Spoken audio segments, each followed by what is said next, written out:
My mother always warned me that my best friend's father was a monster.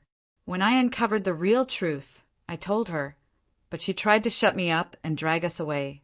So I dug even further and uncovered a horrifying secret I can never unsee. I was 12 when Brian joined my class. He was tall, athletic, the kind of kid who should have been popular. Yet the entire room went pale the moment he walked in. Can you imagine being told the person you just befriended, the only one who showed you kindness, is actually a monster? What if everyone around you, even your own family, was absolutely convinced of a lie, and you were the only one who saw the truth? This isn't just some story. It's what actually happened to me, and it nearly tore my world apart. I'll never forget it. The teacher, Mrs. Squelch, went pale. Everyone knew something about Brian, but I was completely clueless. Still, he was the only kid who looked as lost as me, so I just sat next to him at lunch. And the looks. Oh, the looks we got. Even Brian himself looked shocked. "You actually want to be my friend," he whispered, his eyes wide. We spent the rest of the day just having a blast. I hadn't had a friend in ages, so I practically skipped home, bursting to tell Mom. But when I said his name, her face turned to stone. "Stay away from that kid," she snapped, her voice cold. "Him and his dad are monsters. They hit and hospitalized his mother." My heart just stopped. I was utterly, completely stunned. The next morning, Mom practically dragged me to school. She marched right up to Mrs. Squelch, whispering something that made her nod grimly. When I tried to sit next to Brian, Mrs. Squelch suddenly moved my seat. I glanced across the room, and my heart ached. Brian looked like he was about to cry. At recess, he stood all alone by the fence, watching everyone else play. And after school, that's when I truly understood the fear. Brian's dad pulled up, and the entire pickup area cleared out. Parents grabbed their kids, practically speed-walking to their cars. I even heard one mom hiss, "Don't look at him, sweetie," to her daughter. Brian's dad just sat there, head down, as Brian climbed in. Everyone treated them like they were evil, but it just didn't make sense. I mean, I saw Brian's dad pack extra granola bars for kids who forgot their lunch money. Brian himself stayed after school to tutor special needs kids, voluntarily. There was just no way this family could be the kind of monsters everyone claimed. Then, one afternoon, everything changed. I was walking home, counting the $50 Grandma gave me for my birthday, when 3 eighth-graders surrounded me. "Look at the rich boy," the biggest one sneered, shoving me to the ground. They snatched my money, and one of them kicked me in the ribs. I curled up, bracing for more, when suddenly they scattered. Brian's dad was just standing there. He hadn't touched them, just stood. "You okay, kid?" he asked, his voice gentle, as he helped me up. He walked me home without another word. When I told Mom, she completely lost it. "He approached you? What if he'd taken you somewhere?" She called the school immediately, practically screaming, "A known abuser confronted my son!" By the next day, the entire school knew. The principal sent out an email banning Brian's dad from school property. Parents shared it on Facebook, calling him a predator lurking around children. At school, Brian looked absolutely destroyed. He just sat with his head on his desk. I tried to slip him a note, thanking his dad, but he pushed it back. "Please don't," he whispered, his voice cracking. "You're making things worse for him."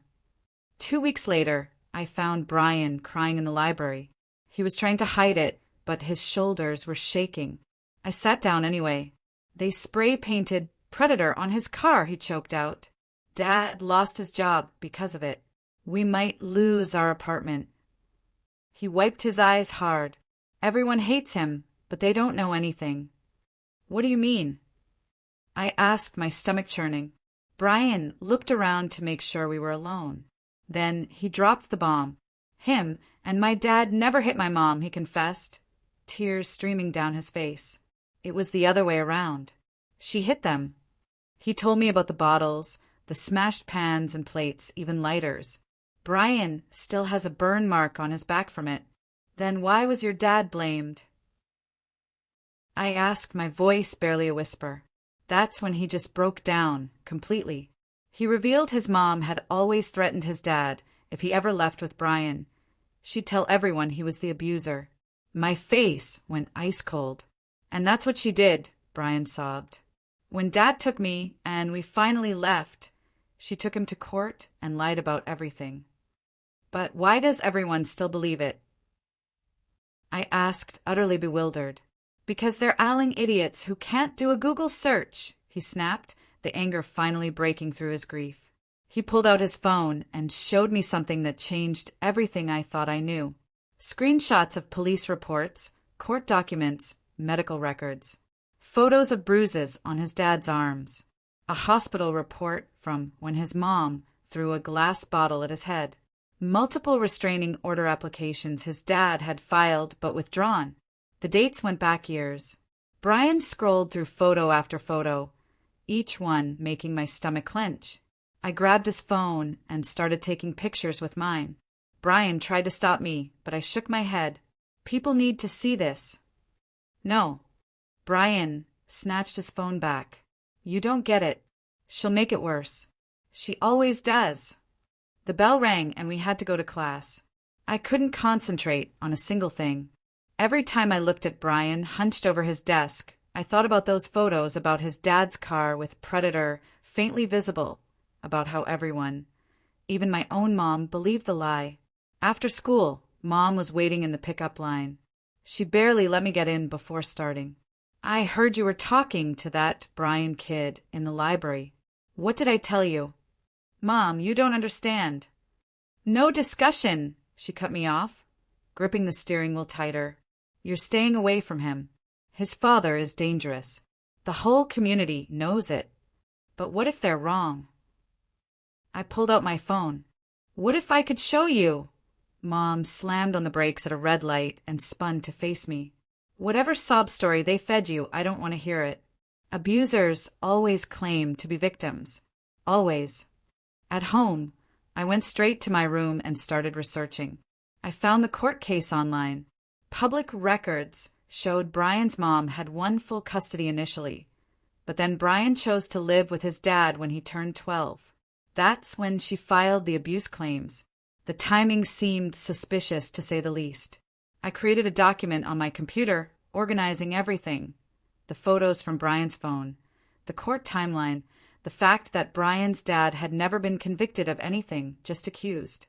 I was deep in research when Mom appeared in my doorway. What are you doing? I minimized the window. Homework. She walked over and reopened it. Her face went from confused to absolutely furious in seconds. You took pictures of their fake evidence. Are you insane? It's not fake. Look at the dates. Delete it now. When I hesitated, she snatched my phone. I'm keeping this until you learn to make better choices. And you're grounded. No computer except for homework, and I'll be checking. The next few days were torture. At school, I tried to slip Brian notes, but teachers kept separating us. Kids started whispering when I walked by. That's the kid who hangs out with the abuser's son, I heard someone say. I started using the library computers during lunch. The librarian, Mrs. Chin, didn't pay much attention as long as you were quiet. I dug deeper into public records. Brian's mom, Catherine, had quite a history. 2 previous restraining orders from ex-boyfriends, an arrest for assault at a bar, all before she even met Brian's dad. I was printing pages when someone cleared their throat behind me. Mrs. Patterson, the nosiest parent volunteer, stood there, arms crossed. Shouldn't you be at lunch? I grabbed the papers and stuffed them in my backpack. Just finishing homework. That afternoon, Mom was waiting in the principal's office when I got called down. Mrs. Patterson sat beside her looking smug. Principal Morrison held up the printed pages. Care to explain why you're researching restraining orders during school hours? Mom's face was stone. We'll discuss this at home. The car ride was silent until we pulled into our driveway. Then Mom exploded. Mrs. Patterson told me everything. You're obsessed with defending these people. What's wrong with you? What's wrong with me? I shouted back, finally snapping. What's wrong with everyone else? You're destroying an innocent family because you're too stubborn to look at evidence. Go to your room. You're not leaving this house except for school until you get your head straight." I stomped upstairs and slammed my door. Outside my window, I could see Mrs. Patterson's house across the street. She was probably already texting the other moms about my concerning behavior. At school the next day, it was worse. Kids moved away when I sat down. My usual lunch table was suddenly full. Even teachers looked at me differently. Brian caught my eye in the hallway and mouthed, "I'm sorry." I ate lunch alone in the bathroom stall, planning my next move. Mom had taken my phone and restricted my computer access, but she couldn't stop me from using school resources. I just had to be smarter about it. Over the next week, I developed a routine. I'd volunteer to help teachers after school, then use their computers when they stepped out. I found more about Catherine. She'd been fired from 3 jobs for interpersonal conflicts. Her social media, before it went private, was full of rants about ex-boyfriends who'd wronged her. Brian started leaving me notes in library books, small updates about his dad. Lost another job interview when they Googled him. Landlord wants us out by end of month. Dad won't eat. Says food should go to me. Each note made me angrier. I started writing everything down in a notebook I kept hidden in my locker. Evidence, dates, connections. I was building a case. Then Mom found out about the after-school computer use. Mrs. Patterson's daughter had seen me and reported back. Mom showed up at school furious. "I've had enough," she told Principal Morrison. "I'm concerned about the influence this family has on my son. He's lying, sneaking around, obsessing over them." Principal Morrison nodded gravely. "We've noticed changes in his behavior, too. I want assurance that my son will have no contact with Brian at school. We'll do our best to monitor the situation." They moved my classes, so I wouldn't see Brian. They assigned me a different lunch period. A guidance counselor started pulling me out of class for check-ins, asking how I was feeling and if I wanted to talk about my recent choices. But they couldn't stop me from thinking, from planning, from knowing that somewhere in town, Brian and his dad were suffering because everyone chose comfortable lies over uncomfortable truth. One day, I saw Brian's dad at the grocery store. He was buying the cheapest bread and a jar of peanut butter. His clothes hung loose like he'd lost weight. When he saw me, he quickly looked away and headed for checkout. I followed him outside. "Mr. Davidson?" He stopped, but didn't turn around. "You shouldn't talk to me. It'll make things worse for you." "I know the truth." Brian showed me. His shoulders sagged. "The truth doesn't matter when no one wants to hear it. I want to help." He finally turned. His eyes were red-rimmed, exhausted. "You're a good kid, but stay away from us for your own sake."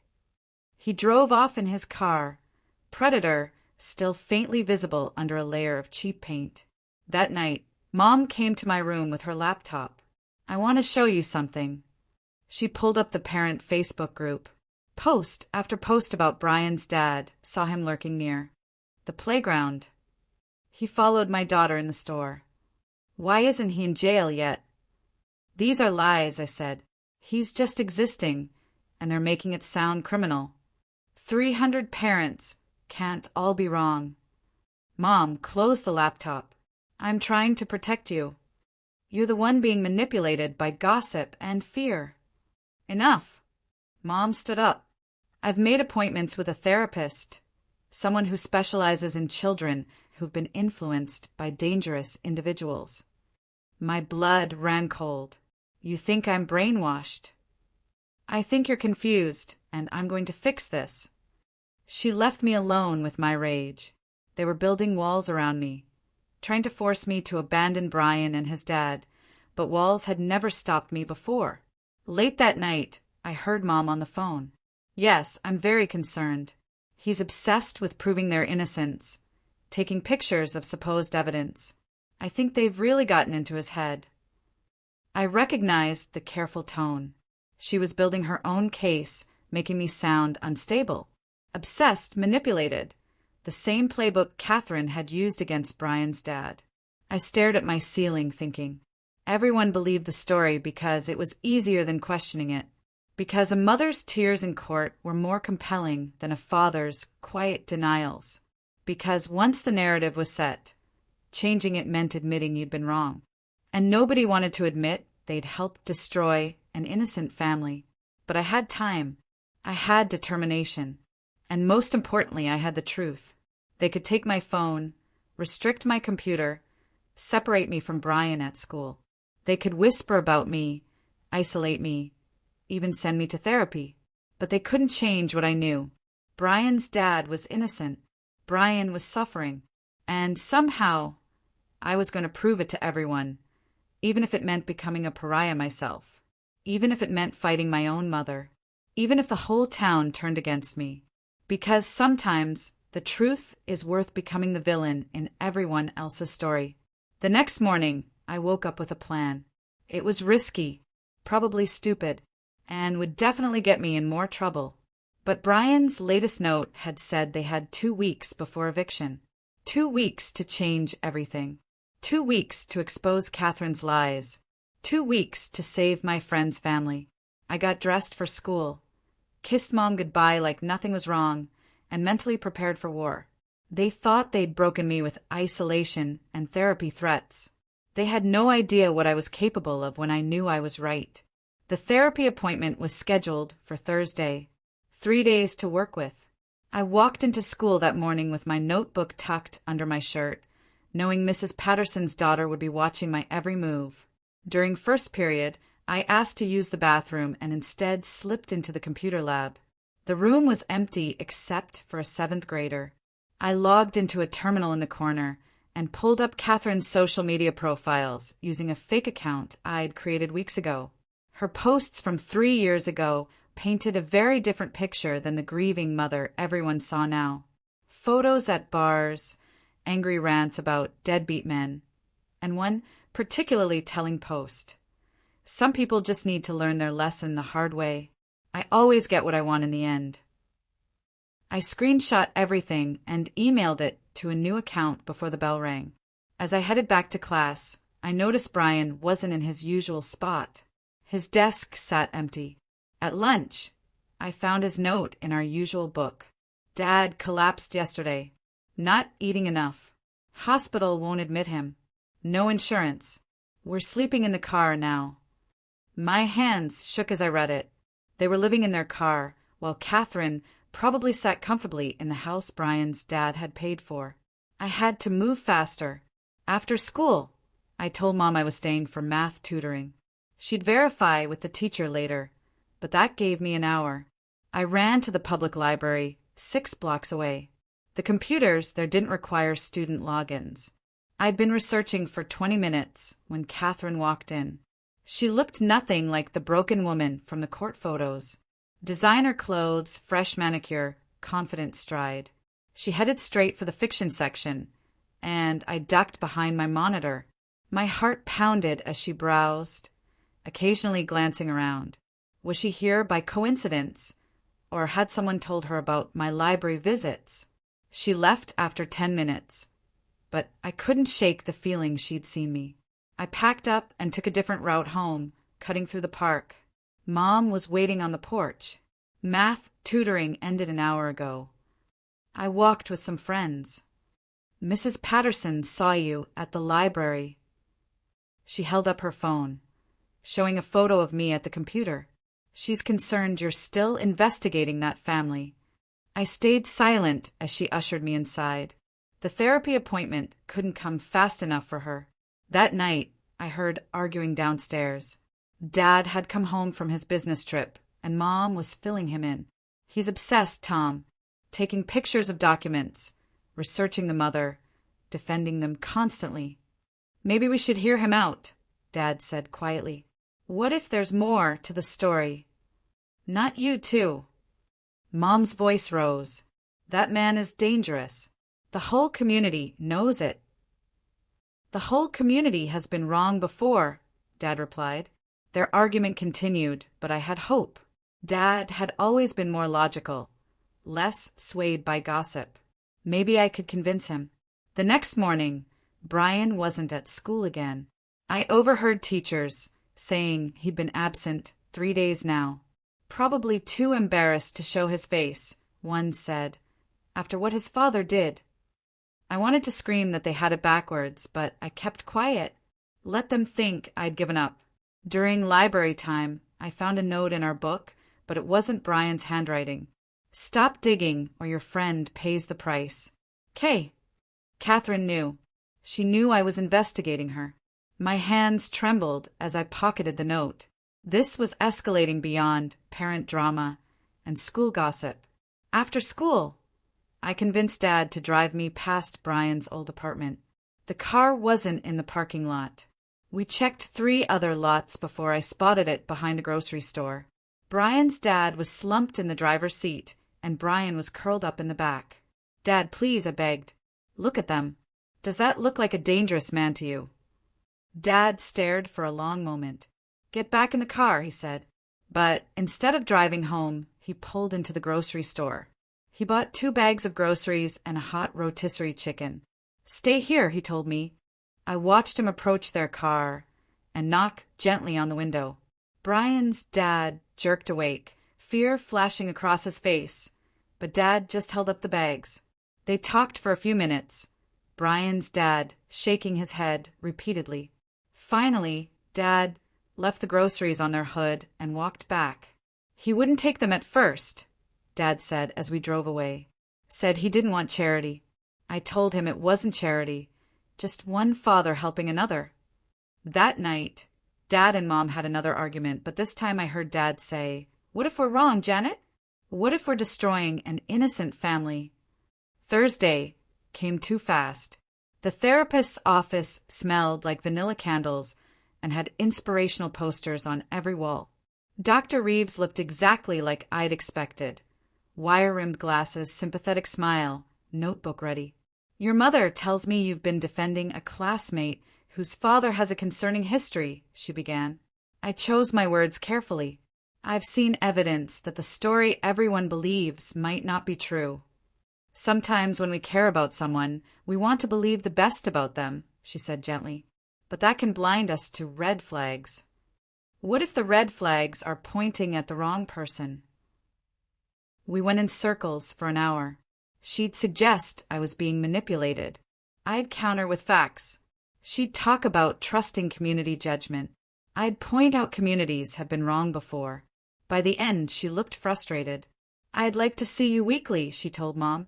"He's showing signs of oppositional defiance." Great. Now I had a label. Friday morning, I found Brian at school. He looked terrible. Unwashed clothes, hollow eyes, hands shaking slightly. "You okay?" I whispered as I passed. He shook his head minutely. "She called Dad yesterday. Said she'd drop the restraining order if we came back. Dad said no. She got angry." "What did she do?" "Nothing yet. That's what scares me." During lunch, I used a teacher's computer while she was at a meeting. I told her I needed to print homework. Instead, I logged into the email account where I'd been saving evidence. There was a new message. No sender name, just "You were warned." Attached was a photo of me at the library computer, taken from behind. Catherine had been watching me that day. My phone buzzed with a text from an unknown number. Mom had taken my phone, but I'd hidden my old one in my locker. "Your friend looks tired. Sleeping in cars is so dangerous. Anything could happen." I screenshot the threat and added it to my evidence file. Catherine was getting bolder. That afternoon, Principal Morrison called me to his office.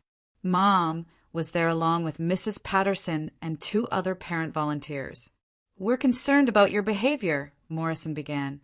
"Multiple parents have reported seeing you researching private information about a family in our community." "I'm trying to help them," I said. "By spreading lies?" Mrs. Patterson leaned forward. "That poor woman has suffered enough without you dragging her name through the mud." "Have any of you actually looked at the evidence?" I asked, my voice rising. "Or are you just believing what you want to believe?" Mom's face flushed. "Apologize now." "For what?" asking questions. The meeting devolved from there. They talked about suspension, about limiting my computer access at school, about the therapy being increased to twice weekly. I sat silent, letting them plan my punishment while Brian and his dad slept in their car. That night, I heard Mom on the phone with Catherine. "I'm so sorry for what my son has been doing. Yes, we're handling it. No, he won't bother you anymore. Of course, if there's anything else." She was apologizing to the abuser, promising to silence me. I wanted to scream. Saturday morning, Dad took me to get a haircut. On the way, he said, quietly, "I drove by that grocery store again last night. They're still there because they have nowhere else to go." He paused. "Your mother means well. She's trying to protect you." "From what?" "From helping innocent people." Dad was quiet for a long moment. "Show me your evidence." I stared at him. "Really? I'm willing to look, but if I'm not convinced, you drop this. Deal?" I agreed immediately. That night, while Mom was at book club, I showed Dad everything. The photos Brian had shared, the court documents, Catherine's social media posts, her history of restraining orders, the threatening messages. Dad studied each piece carefully. His expression grew more troubled with each page. "This is substantial," he finally said. "So you believe me?" "I believe there's more to this story than we've been told." He rubbed his face. "But your mother will never accept this. Neither will the community. They've invested too much in their version. So we just let them suffer." "I didn't say that." Dad looked thoughtful. "But we need to be smart about this. Catherine clearly knows you're investigating. These threats, we should go to the police." "With what?" "She's careful. Nothing directly threatening enough for them to act on." Dad's phone rang. Mom was calling to say book club was ending early. He quickly helped me hide the evidence. "We'll figure something out," he promised. "But be careful. Don't do anything reckless." Sunday passed quietly. Too quietly. No notes from Brian. No threats from Catherine. The calm made me nervous. Monday morning. Everything exploded. I arrived at school to find police cars in the parking lot. Students clustered in groups, whispering excitedly. I pushed through until I could see what was happening. Brian's dad was in handcuffs. Brian stood beside a police car, tears streaming down his face. Catherine was there, too, holding a bloody tissue to her nose, talking animatedly to an officer. "He attacked me," she was saying. "I just wanted to talk about our son, and he went crazy." I knew immediately what had happened. She'd provoked him somehow, maybe hurt herself and called the police. Classic abuser tactic. Provoke a reaction, then play victim. "That's not true," I shouted, pushing forward. "She's lying. I have evidence. She's the abuser, not him." An officer stopped me. "Stay back, son." Catherine's eyes found mine over the officer's shoulder. She smiled slightly, triumphantly. They put Brian's dad in the police car. Brian tried to go with him, but Catherine grabbed his arm. "You're coming home with me, sweetheart. Where you belong." "No." Brian tried to pull away. "I won't go with you." "He's my son," Catherine told the officers. "I have custody. He's just confused because his father has been filling his head with lies." They made Brian go with her. I watched helplessly as she led him to her car, her grip tight on his arm. He looked back at me, terrified. At home, I told Dad everything. He immediately called a lawyer friend, but the news wasn't good. With Catherine's new accusation, Brian's dad would likely be held at least overnight. And with existing custody orders, Catherine had every right to take Brian. "We need those threats she sent," Dad said. "They show she's been planning this." But when I checked my hidden phone, the messages were gone. Somehow, she'd remotely deleted them. I still had the screenshots on my email, but would anyone believe they were real? That night, I lay awake thinking about Brian in that house with her. Was she hurting him? Was he okay? Tuesday morning, Brian wasn't at school. I overheard teachers, saying Catherine had called to say he was traumatized and needed time to readjust. I knew better. She was keeping him prisoner. During lunch, I snuck out. I know I'd promised Dad not to be reckless, but I couldn't leave Brian there. I ran the 8 blocks to Catherine's house. The curtains were drawn, but I could hear shouting inside, then a crash, then Brian's voice, high and scared. "Please, Mom. I'm sorry." I called 911 from my hidden phone. "I think someone's being hurt at 438 Maple Street. I can hear screaming and things breaking." I waited behind a tree until the police arrived. They knocked, and Catherine answered, looking perfectly composed. "Officers, is something wrong?" "We received a call about a disturbance." "Oh, that must have been the TV. I was watching an action movie. Sorry if it was too loud." They bought it. They actually bought it. I wanted to scream that Brian was in there, probably hurt, but I knew they'd just call my parents. After they left, Catherine stepped onto her porch and looked directly at where I was hiding. "I know you're there," she called sweetly. "Brian wants to tell you something."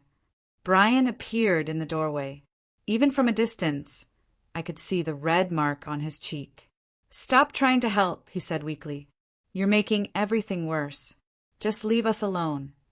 Catherine's hand was on his shoulder, squeezing. He was reading from a script. I ran back to school, arriving just as lunch ended. My teacher marked me tardy, but I didn't care. I had to do something. That afternoon, I made a decision. If the adults wouldn't listen to evidence, maybe they'd listen to Brian himself. I started recording videos on my hidden phone, documenting everything, the dates, the timeline, the threats I'd screenshot before they were deleted. "My name is narrator's name," I began, "and I'm about to tell you the truth about Catherine Davidson." I uploaded it to YouTube that night, then shared the link anonymously in the parent Facebook group. Within an hour, it had 50 views, then 100. Then Mom burst into my room. "What have you done?" The video was already being discussed in the group. Some parents were calling me a liar, but others were asking questions. Why would a 12-year-old make this up? What did he have to gain? "You're grounded indefinitely," Mom said. "No school, no leaving the house, nothing until you take that video down."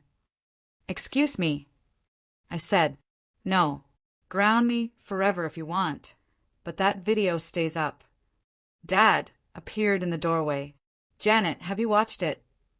"I don't need to watch lies about that poor woman." "I watched it," Dad said quietly, "and I think we need to consider that our son might be telling the truth." They argued for an hour. Mom accused Dad of enabling my delusions.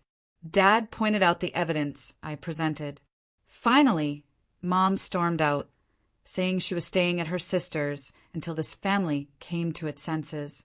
Wednesday morning, the video had 2,000 views. Comments poured in.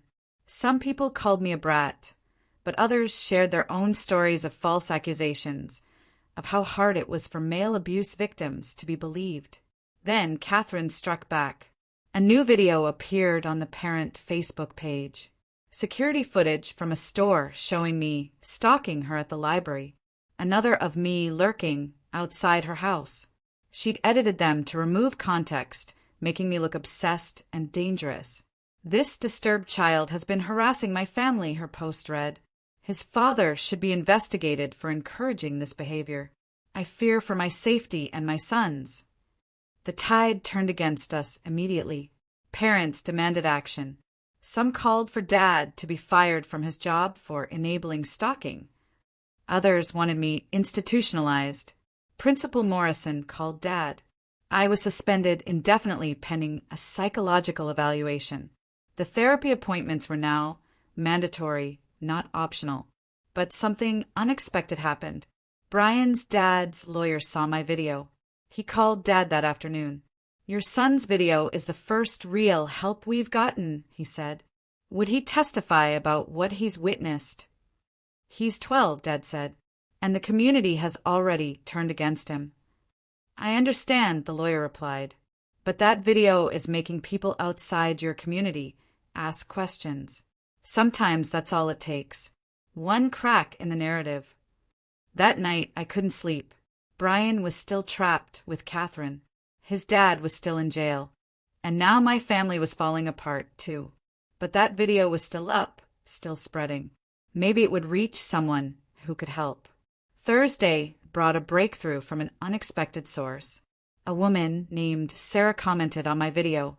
Catherine Davidson was my roommate in college. Everything this kid is saying tracks with what I saw. She put her ex-boyfriend in the hospital and convinced everyone he was the aggressor. I have photos. Sarah's comment included pictures from 20 years ago. Catherine with bruised knuckles, laughing about teaching him a lesson. Police reports where she was listed as the aggressor, but talked her way out of charges. I screenshot everything before Catherine could get it removed. But Sarah did more than comment. She called the police department where Brian's dad was being held. She called local news stations. She called anyone who would listen. I stayed quiet 20 years ago, she told a reporter. I won't make that mistake again. By Friday, cracks were showing in Catherine's story. The security footage she'd posted was being questioned. Why was she filming a child? How did she have footage from multiple locations? It seemed more like stalking than being stalked.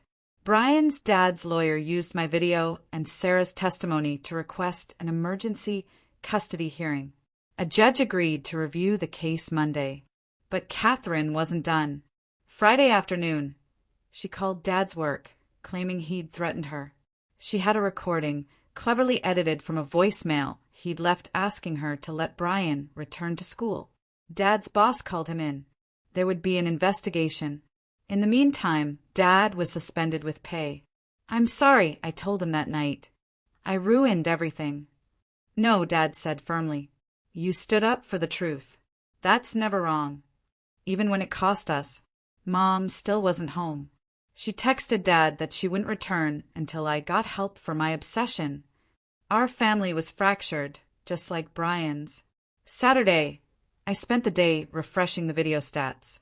50,000 views now. News outlets were picking it up. Local boy's video sparks debate about believing abuse victims, read one headline. The comment section was a battlefield. Catherine supporters called me a monster, but more people were sharing their own stories. Men who'd been abused and not believed. Children who'd watched their fathers destroyed by false accusations. The narrative was shifting. Then Sarah posted again. This time she had video. Old camcorder footage from college of Catherine admitting she'd lied about her boyfriend.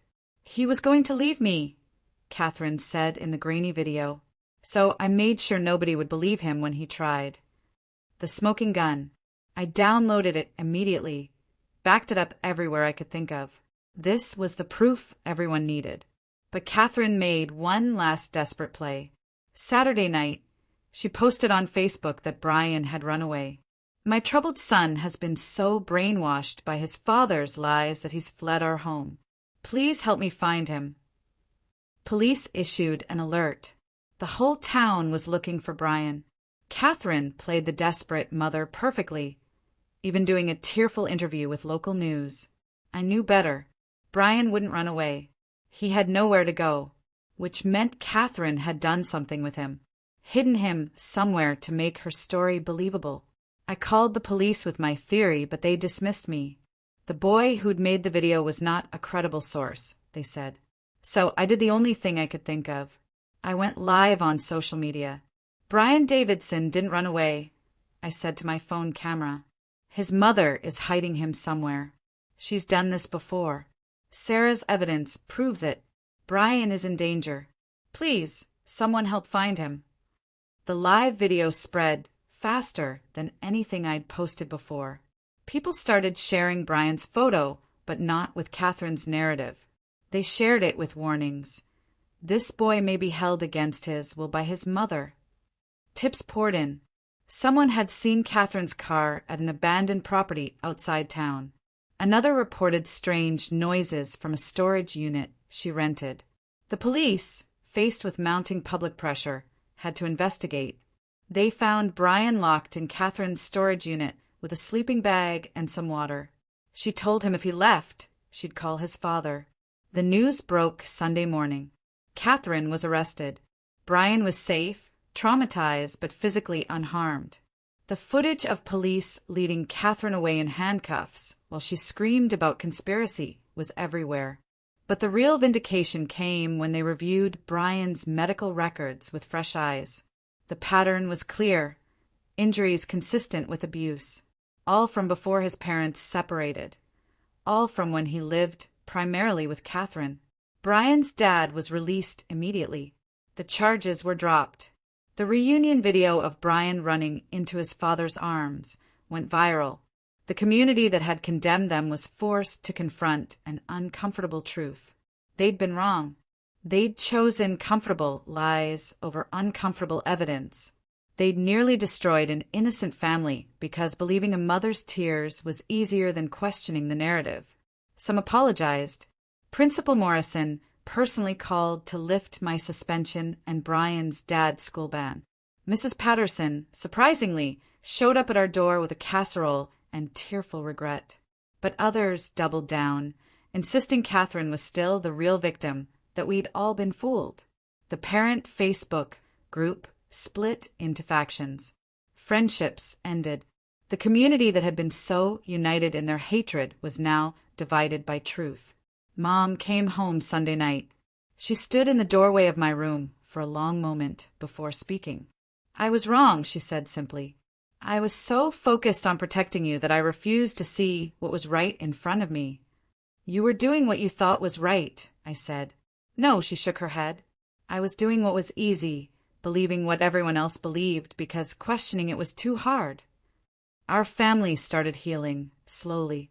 The therapy sessions Dr. Reeves had insisted on became family. Sessions where we actually worked through what had happened. Brian and his dad found a new apartment with help from a GoFundMe that Sarah started. The same community that had shunned them now donated thousands to help them start over.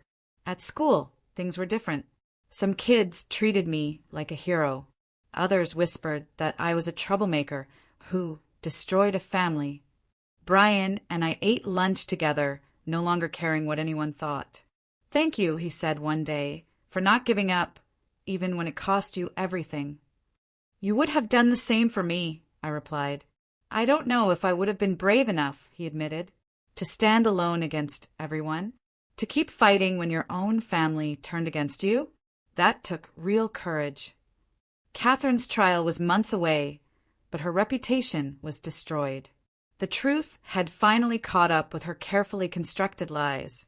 She'd lost her son, her freedom, and the sympathy she'd weaponized for so long. But the real victory wasn't her downfall. It was Brian's smile returning. It was his dad getting a new job without whispers following him. It was a community slowly learning that sometimes the truth is more complex than the story they want to believe. I learned something, too. Standing up for truth isn't easy. It costs you friends, divides families, makes you question everything. But when you know you're right, when someone's life hangs in the balance, you keep going, even if it means becoming the villain in everyone else's story. Because sometimes that's what heroes have to do. Monday morning brought chaos. The emergency custody hearing was scheduled for 2 p.m., but Catherine wasn't going down without a fight. She'd hired 3 lawyers and launched a media blitz overnight, appearing on morning shows claiming she was being persecuted by an online mob. I watched from my bedroom as she cried on TV about how her disturbed ex-husband had turned their son against her. She held up printed screenshots of my video, calling it harassment. The host nodded sympathetically while Catherine painted herself as a victim of cyberbullying. Dad knocked on my door. "The lawyer wants to prep you for testimony. You ready for this?" I nodded, but my hands were shaking. One thing was posting videos online. Another was facing Catherine in court. We met Brian's dad's lawyer, Mr. Chun, at his office. He looked exhausted but determined. "Your video changed everything," he told me. "But Catherine's team will try to discredit you. They'll say you're just a kid who got manipulated." What should I say? The truth. Stick to facts, not opinions. And whatever you do, don't let them rattle you. Brian was there, too, sitting between his dad and a social worker. He looked better than when I'd seen him at Catherine's house, but there were still shadows under his eyes. The social worker kept writing notes every time Brian moved. "They're evaluating me," Brian whispered when she stepped out, "to see if I'm being coached." The courthouse was packed. Parents from school filled the gallery, divided into clear camps. Mrs. Patterson sat behind Catherine, while surprisingly, Mrs. Chun from the library sat on our side. Local news cameras waited outside. Catherine entered looking perfectly composed in a conservative suit, dabbing at her eyes with a tissue. She'd even brought props, a photo album of happier times with Brian that she clutched dramatically. The judge, a stern woman named Rodriguez, called the hearing to order. Catherine's lawyers immediately moved to exclude my testimony, calling me an emotionally disturbed child with an unhealthy obsession. "Your Honor," one lawyer said, "this boy has stalked my client, posted defamatory videos, and encouraged a hate campaign against a protective mother." Mr. Chin stood up. "Your Honor, this boy uncovered evidence of systematic abuse that authorities missed. His testimony is crucial." Judge Rodriguez studied me for a long moment. "I'll allow it," she said, "but I'll be watching for any signs of coaching." Catherine testified first. She was good, really good. She cried at all the right moments, her voice breaking as she described Brian's dad's violent temper and how she'd lived in fear for years. She showed photos of bruises, conveniently cropped to hide their age. "I only wanted to protect my son," she sobbed, "but his father poisoned him against me." Then came the cross-examination. Mr. Chin pulled up Sarah's video on a laptop. "Miss Davidson, do you recognize your own voice saying, 'I made sure nobody would believe him when he tried'?" Catherine's face went white. "That's taken out of context. I was young, dramatic." "Were you being dramatic when you locked your son in a storage unit?" "I was protecting him. He was going to run to his father. By imprisoning him?"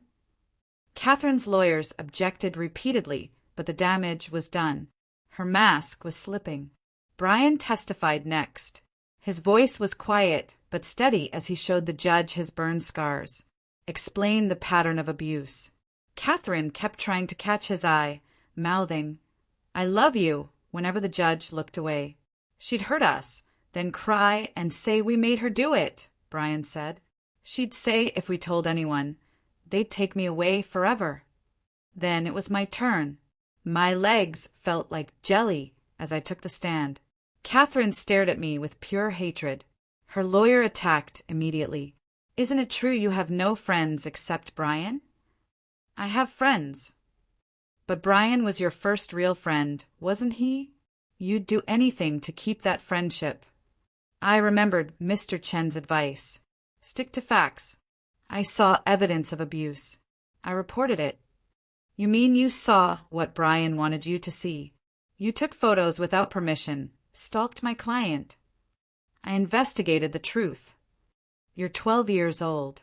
What makes you qualified to investigate anything?" I straightened up. Being 12 doesn't make me stupid. It just means adults think they can lie to me. Gasps rippled through the gallery. The lawyer's face reddened. "Your Honor, this child's disrespect is—" Judge Rodriguez interrupted. "Continue, young man."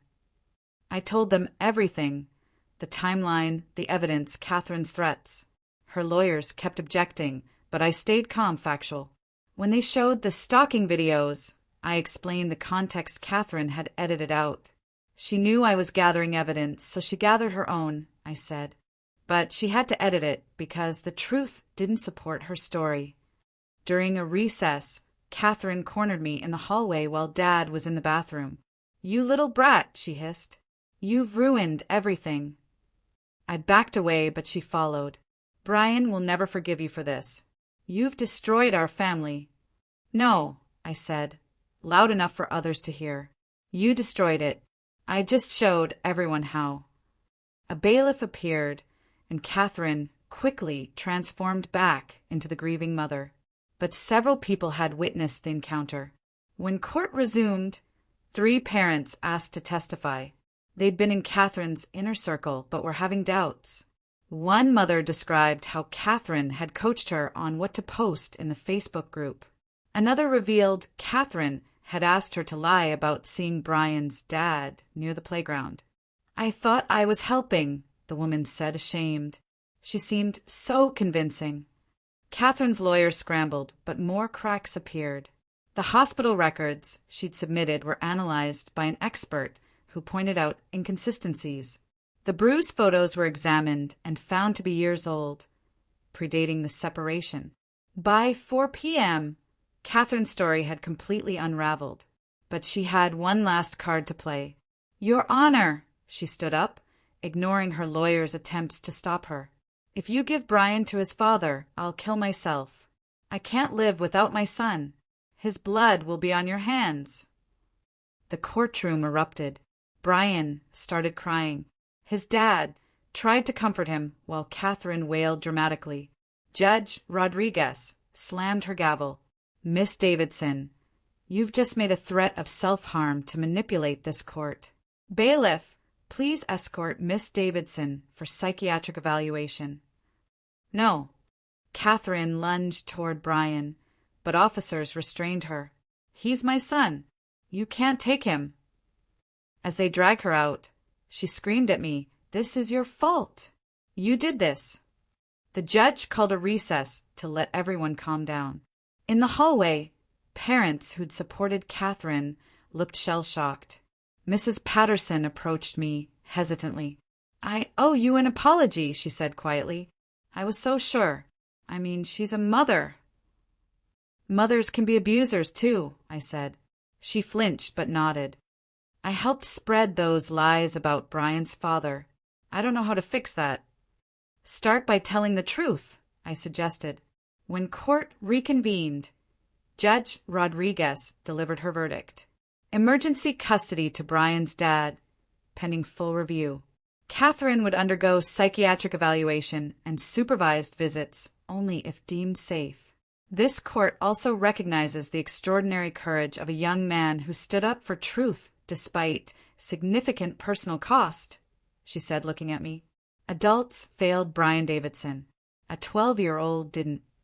Outside the courthouse, reporters swarmed. Dad shielded me, but I heard their questions.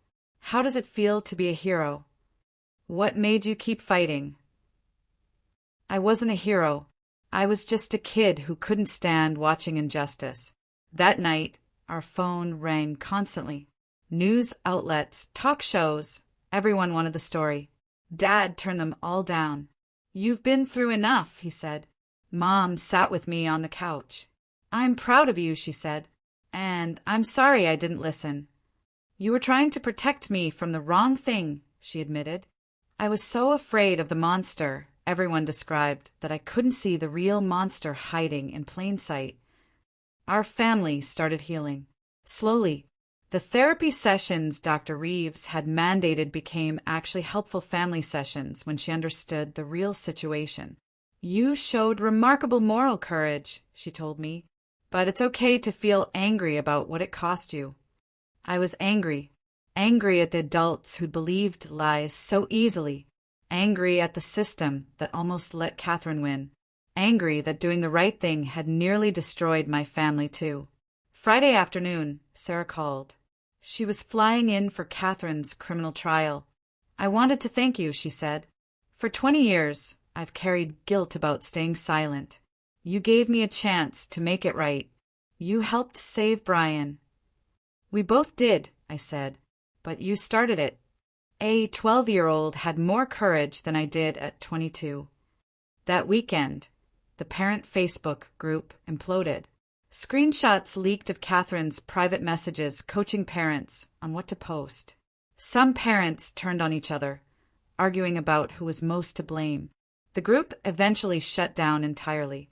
Mrs. Patterson started a new group focused on verified information only. She asked me to help moderate it. I declined. I'd had enough of parent drama.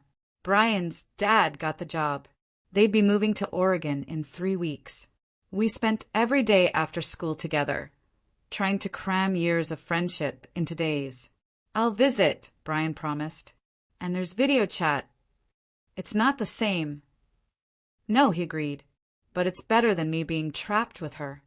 Catherine's psychiatric evaluation revealed what everyone now knew. She had a pattern of manipulation and abuse going back decades. She was charged with false imprisonment, child abuse, and filing false reports. Her trial would take months. The Tuesday before Brian left, we sat in the park where everything had started, where his dad had saved me from bullies what felt like a lifetime ago. I never thanked you properly, Brian said, for everything. You don't need to thank me. Yes, I do. He pulled out a wrapped box. Dad, and I got you something. Inside was a compass on a chain. Simple, elegant. So you always know the right direction, Brian explained, even when everyone else is lost. I put it on immediately. It felt right. Their moving day came too fast. The whole neighborhood watched as they loaded the truck. Some had the decency to look ashamed. Others just stared. Brian's dad shook my hand. You saved our lives, he said simply. I'll never forget that. Take care of him, I said. Always. Brian hugged me tight. Best friends forever. Forever, I confirmed. I watched their truck disappear around the corner, the compass heavy against my chest. Mom put her arm around me. You did a good thing, she said, even though it hurts now. That night, I sat at my computer and started typing. Not another video or expose, just a simple post. Sometimes the truth costs everything. Sometimes you lose your best friend to save them. Sometimes being right feels worse than being wrong, but truth matters. Justice matters. And sometimes a 12-year-old has to remind adults of that. I posted it and closed my laptop. Tomorrow would bring new challenges, new fights, probably. Catherine's trial loomed. The community was still fractured. Some people would never forgive me for exposing their comfortable lies. But tonight, I held the compass and remembered Brian's smile in the courthouse when the judge said he was free. That made everything worth it. My phone buzzed. A message from Brian. Made it to Oregon. Dad smiling. Real smiling. Thank you. I smiled too. Real smiling. For the first time in months. So, tell me, what would you have done in my shoes? Have you ever had to fight for a truth no one wanted to believe? Let me know in the comments below.